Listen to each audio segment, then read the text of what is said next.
교만이라는 것은 정말 참 죽기가 어렵습니다. 그래서 고라와 그 가족이 이제 바로 16장이죠.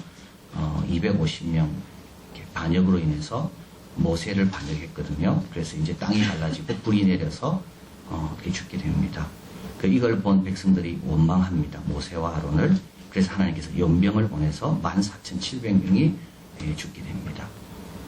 근데 이제 내가 교만한가 안 한가는 증상이 있습니다. 교만의 증상. 이걸 보면 빨리 조심해야 됩니다. 16장 10절에 하나님이 너와 내 모든 형제 레위 자손 너와 함께 하사고 가까이 오게 하신 작은 일이 아니거든. 너희가 오히려 제사장의 직분이 자기가 맡은 거 잘 안 쳐다보고 남 쳐다보는 건 그 교만한 겁니다. 여러분, 내가 교만한지 아닌지는요, 다른 사람 자꾸 쳐다보고 상관하려는 사람, 그건 교만한 겁니다. 다른 사람 쳐다볼 일이 없어요. 그리고 또 여유도 없어요. 왜냐하면 내한테 맡긴 것만 해도 잘하기 어렵거든요. 이 남이 자꾸 들어오고 남을 자꾸 상담하고 남에 대해서 판단한다는 말은 뭡니까? 벌써 내가 지금 죄인이라는 걸 잊고 있다는 겁니다.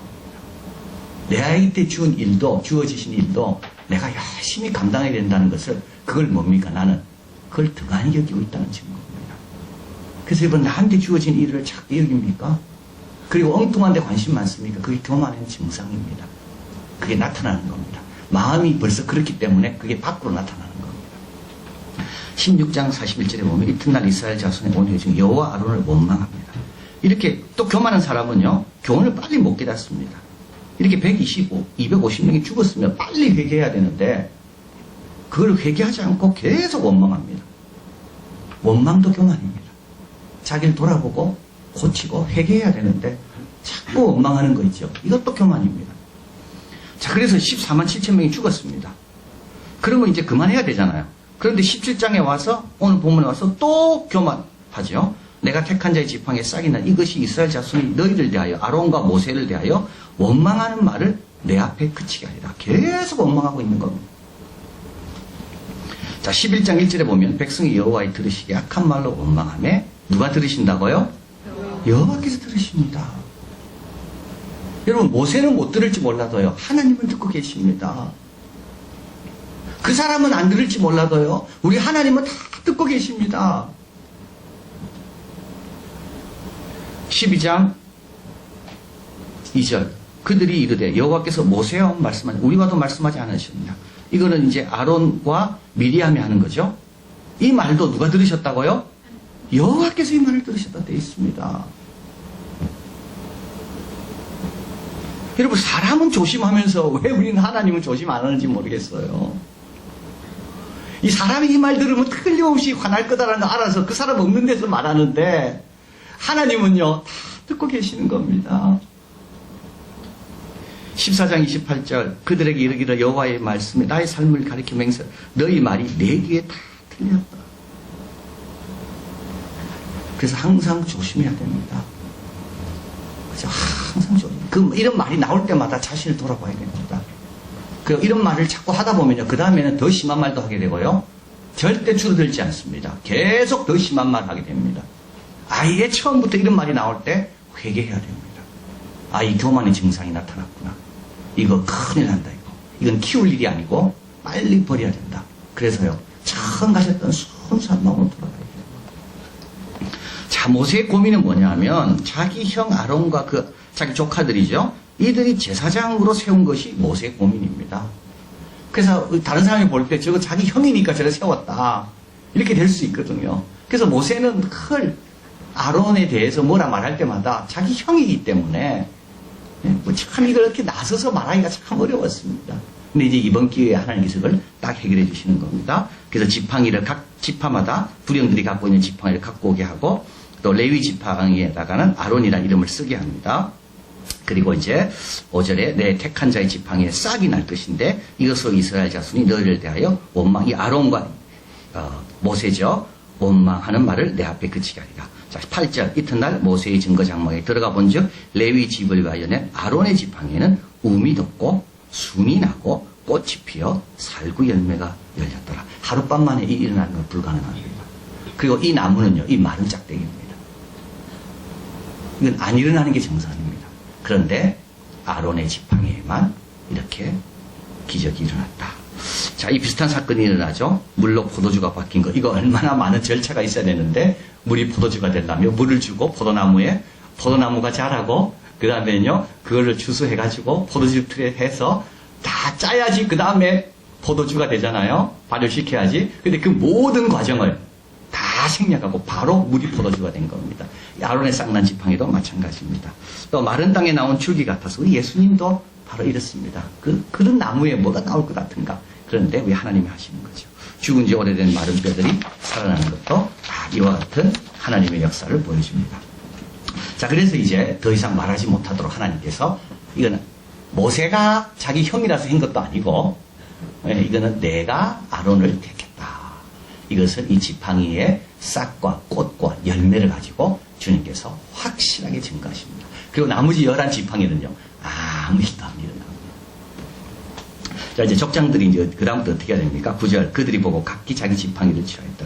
자기 일 열심히 하면 됩니다. 그리고 2절에 아론의 쌍난 지팡이를 증거로 삼습니다. 여호와께서 모세에게 이르시되 아론의 지팡이는 증거계 앞으로 도로 가져다가 거기 간직하여 패역한 자들에 대한 표징이 되게 하여 그들로 내게 대한 원망을 그치고 죽지 않게 하라. 그래서 언약궤 옆에 이제 앞에 두게 됩니다. 그래서 언약궤 안에는 십계명이 들어가고요. 그 앞에는 만나와 아론의 쌍난 지팡이가 있습니다. 그래서 하나님 주신 것은 셋이다. 말씀이고 양식이고 질서다. 교회에 필요한 것은 세 가지다. 초대교회는 그래서 이걸 이렇게 봅니다. 하나는 말씀, 십계명이고, 만나는 성례고, 그리고 지팡이는 칠이다. 그러니까 교회는 질서가 있는 곳이다. 이 세 가지가 균형 있게 갖춰야지 하나님의 백성이 된다. 자, 그래서 히브리서 9장 3, 4절에 보면 이제 만나를 담은 그 항아리와 아론의 쌍난 지팡이가 언약궤의 비석들이 언약궤 안에 있다라고 이제 이 히브리서 기자는 말하고 있습니다. 그러나 이것은 사실은 정확한 표현은 아닙니다. 왜냐하면 만나는 어디에 두었습니까? 증거판 앞에 두었습니다. 역대하 5장 10절에 보면 궤 안에는 두 돌판 외에 아무것도 없었다고 되어 있습니다. 그래서 안에 둔 게 아니라 앞에 둔 겁니다. 그래서 이제 솔로몬 성전을 짓고 나서 언약궤가 들어올 때 그때 아론의 쌍난 지팡이 같은 건 없습니다. 거기에 만나 담은 항아리 같은 건 하나도 없습니다. 왜냐하면 그건 앞에도 없거든요.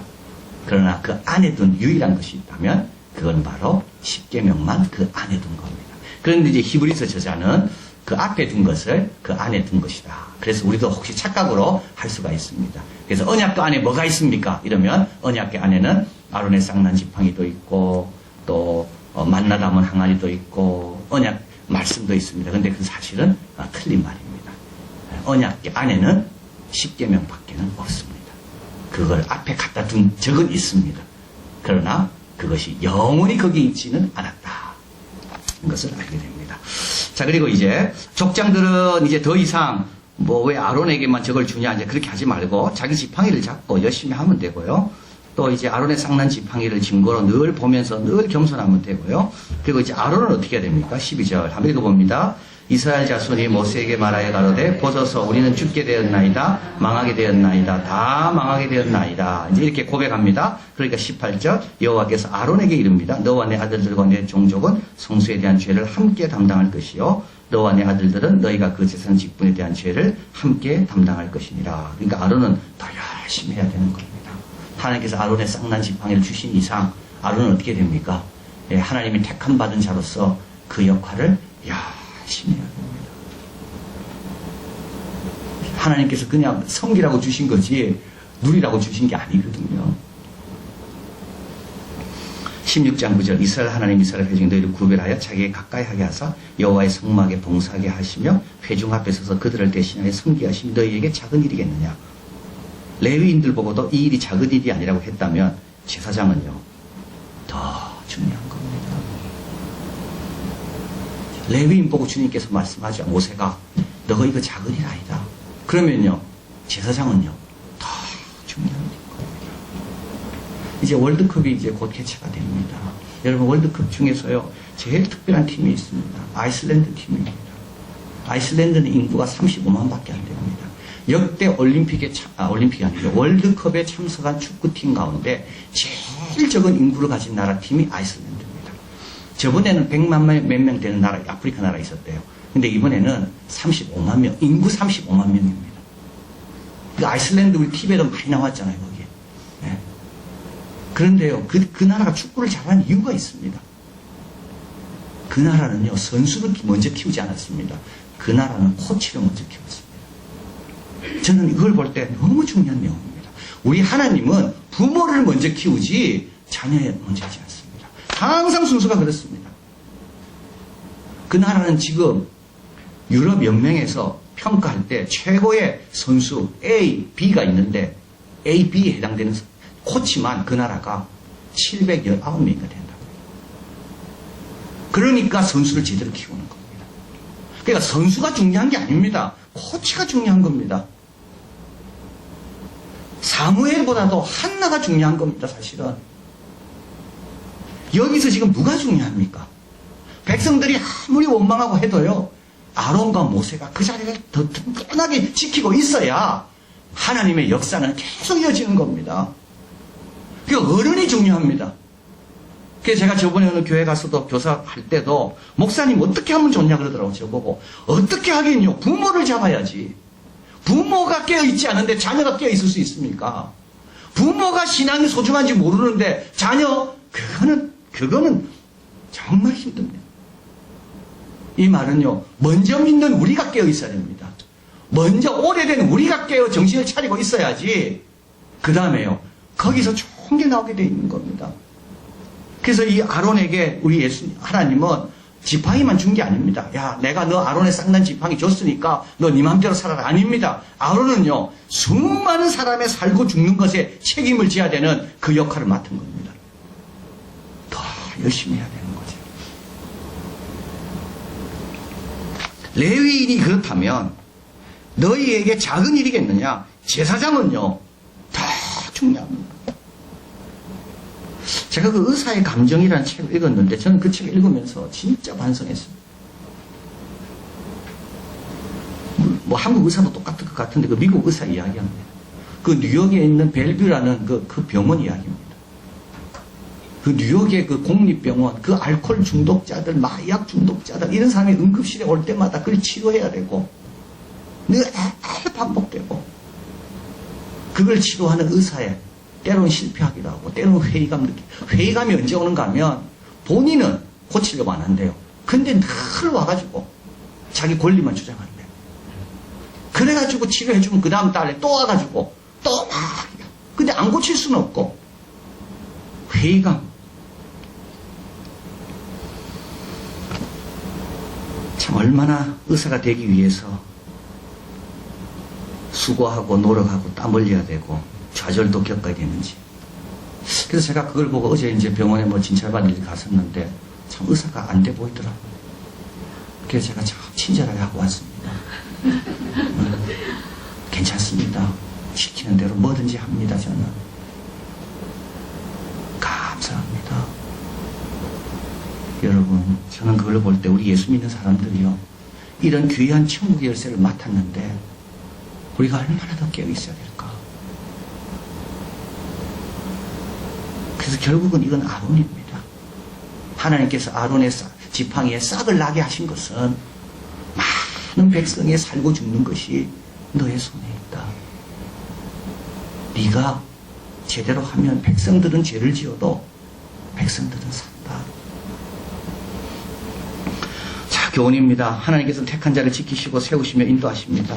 백성이 아무리 원망해도요, 하나님의 부르심과 택하시면은 후회하심이 없습니다. 그래서 하나님은 그걸 다시 이렇게 물리지 않습니다. 하나님께서 아론과 모세를 택했습니까? 원망하는 소리를 듣고 하나님께서 다 해결해 주십니다. 우리는 하나님께 맡기면 됩니다. 또 한 가지 우리에게 주신 놀라운 직분, 왕 같은 제사장, 이거를 영광으로 알고 감당해야 됩니다. 여러분, 여기는 제사장 직분 달라고 막 그러잖아요. 레위인들이 왜 아론에게만 그 직분 주고 우리에게 주지 않냐고 막 그러잖아요. 우리도 좀 그런 마음이 있어야 됩니다. 하나님, 나도 더 좋은 직분 가지고 내가 주님을 위해서 더 헌신하고 싶습니다. 이런 마음이 있어야 됩니다. 근데 우리들에게는요, 천국의 열쇠를 다 주시고 왕 같은 제사장이라는 그와 같은 특권을, 자격을, 역할을 우리에게 다 주셨거든요. 우리가 이걸 알고 어떻게 돼요? 우리는 거룩한 나라, 거룩해야 됩니다. 깨끗한 그릇이 돼야 됩니다. 의인의 강구가 역사하는 힘이 많다 그랬거든요. 우리는 다른 사람과 다른 길을 가야 됩니다. 그래야지 이 역할을 감당하는 겁니다. 왕 같은 제사장, 권세가 있어야 됩니다. 하나님이 우리를 보내셨다는 그 권세, 내가 기도하면 낫는다는 그 권세, 그리고 나의 주인은 하나님이라는, 그래서 나는 그분의 말씀만 듣고 소유된 백성. 우리는 이게 있어야 됩니다. 이걸 가져야지만이 3년 6개월 동안 엘리야가 기도하니까 비가 안 오기도 하고, 그가 기도한 즉 비가 오기도 하고. 그래서 우리는 아론의 쌍난 지팡이를 가진 자답게 우리는 다르게 살아야 됩니다.